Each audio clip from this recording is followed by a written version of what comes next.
Hi வணக்கம். தீயல் பண்ண போகிறேன். தீயலுக்கு தேவையான பொருள் முதல் மல்லி,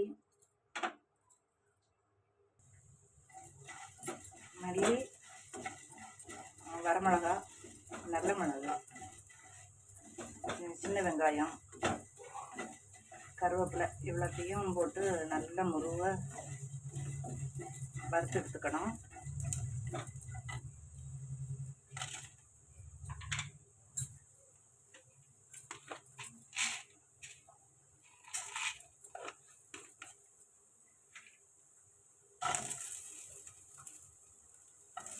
நாகர்கோவில் தீயல்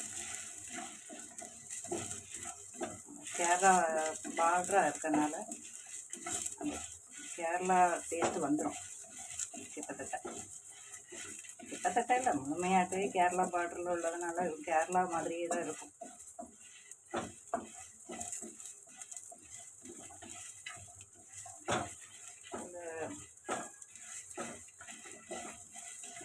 நல்ல முருகை வறுக்கணும்.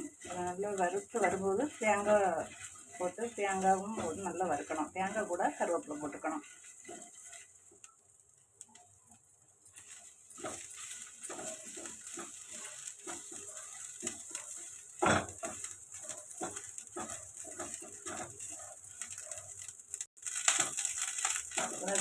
எண்ணெய் ஊற்றி வறுத்திங்கன்னா நல்லா முறுமுறுன்னு வரும். அரைச்சி வந்து அந்த நம்ம மசாலா எல்லாம் குழம்பெல்லாம் சேர்த்து வைக்கும்போது ரொம்ப டேஸ்ட்டாக இருக்கும். எண்ணெய் சேரணும். இந்த நாகர்கோவில்காரங்கனாலே எண்ணெயில் மிதக்கதான் செய்வாங்க.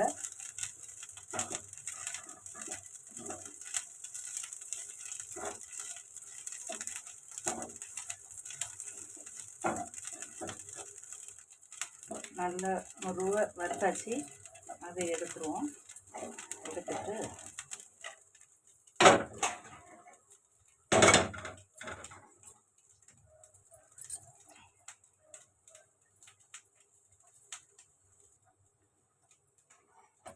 ஒரு சின்ன புளிக்கரண்டிக்கு ஒரு கரண்டி எண்ணெய் ஊற்றிருக்கேன். இதில்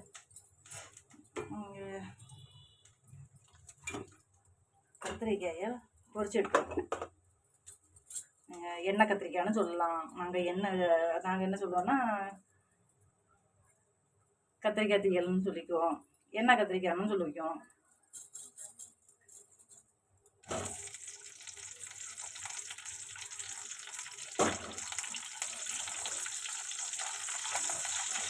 நல்லா வறுத்து எடுத்துக்கணும். கத்திரிக்காய் வெந்துருச்சு. கத்திரிக்காய் எடுக்கணும். கத்திரிக்காய் எடுத்துட்டு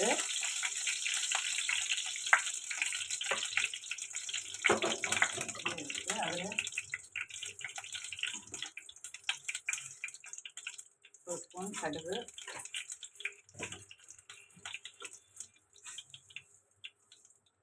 அரை ஸ்பூன் வெந்தயம்,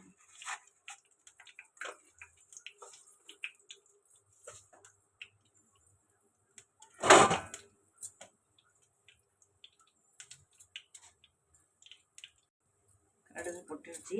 இதில் சின்ன வெங்காயமும் வெள்ளைப்பூடும் அரைச்சி வச்சுருக்கோம். அதெல்லாம் எண்ணெயில் நல்லா வதக்கிக்குவேன். எல்லாமே எண்ணெயிலே தான் வதக்குவேன். நான் தண்ணி ஊற்றி வேகெல்லாம் போட மாட்டேன். எல்லாமே எண்ணெயிலே தான் வேகும். அந்த கத்திரிக்காய் தீயல் எல்லாமே எண்ணெயிலே வேகம் போட்டு நல்ல ருசி கொடுக்கும்.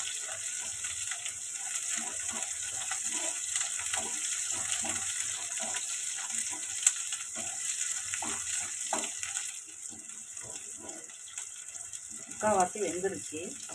அதில் தக்காளி பழம் சேர்த்துக்குவோம்.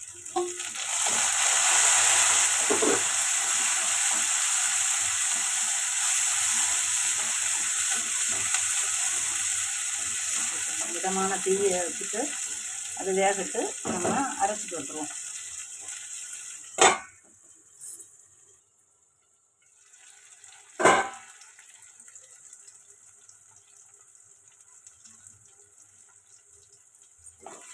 இடைக்கிட திறந்து நம்ம கொஞ்சம் கிண்டி கொடுக்கணும்.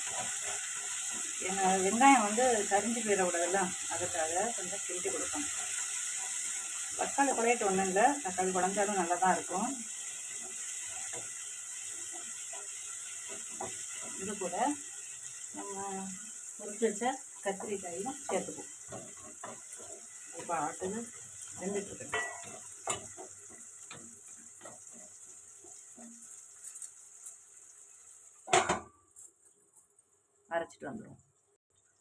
அரைச்சிட்டு வந்தாச்சு. வறுக்கும்போது மஞ்சள் பொடி போடலை. மஞ்சள் பொடி போட்டால் கரிஞ்சிடும், அதுக்காக அரைக்கும்போது மஞ்சள் பொடி போட்டுட்டேன். ஏன்னா எல்லாமே பக்குவமாக வெந்துருச்சு. இன்னும் இதில் அரைச்சிட்டு வந்த மசாலாவை ஊற்றிக்குவோம்.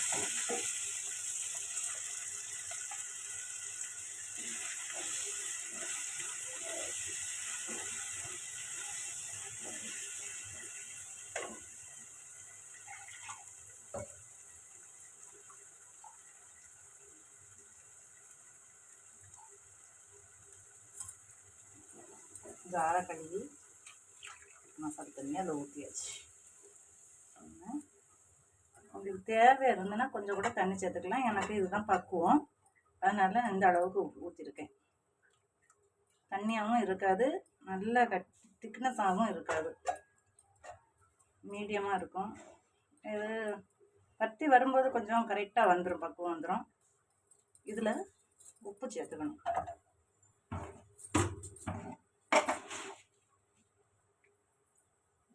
தேவைக்கான உப்பு, நான் கடலை உப்பு தான் போடுவேன். என்னது வேகட்டும். இறக்க போகிற நேரத்தில் கொஞ்சம் கருவேப்பிலை போட்டு இறக்கிக்கணும். அது வேகட்டும். நல்லா வெட்டி கொதிக்குதா?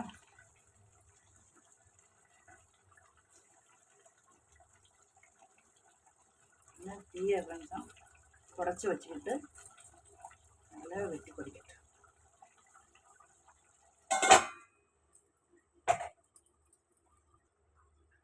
சமையல்னு சொல்கிறது வந்து ஒரு கலை. அது வந்து நம்மளுக்கு பிடிச்சி செய்யணும். செய்தாச்சுன்னா எப்படி தான் நம்ம வச்சாலும் அந்த குழம்பு வந்து ருசி கொடுத்துரும். ஏன்னா தானும் நம்ம ஐயோ நம்ம சமையல் பண்ணுறோமே, நம்மளை உடம்பு வலிக்குமே அப்படின்லாம் நினச்சாச்சுன்னா அந்த சமையலுக்குள்ள மதிப்பே இல்லாமல் போயிடும். சமையல் என்பது ஒரு நல்ல ஒரு கலை. அதை வந்து நீங்கள் புரிஞ்சு வீட்டுக்குள்ளவங்க எல்லாருமே ருசித்து சாப்பிடணும் அப்படின்னு நினச்சி நீங்கள் பண்ணிங்கன்னா எல்லாமே நல்ல ருசியோடி வரும்.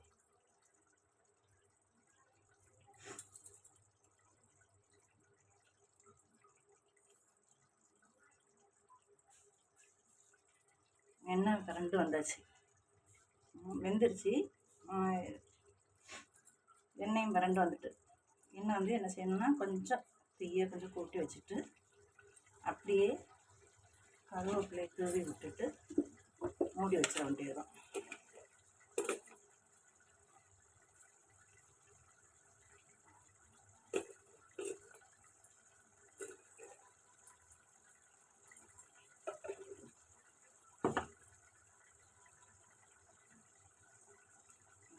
மூடி வச்சுட்டு அடுப்பை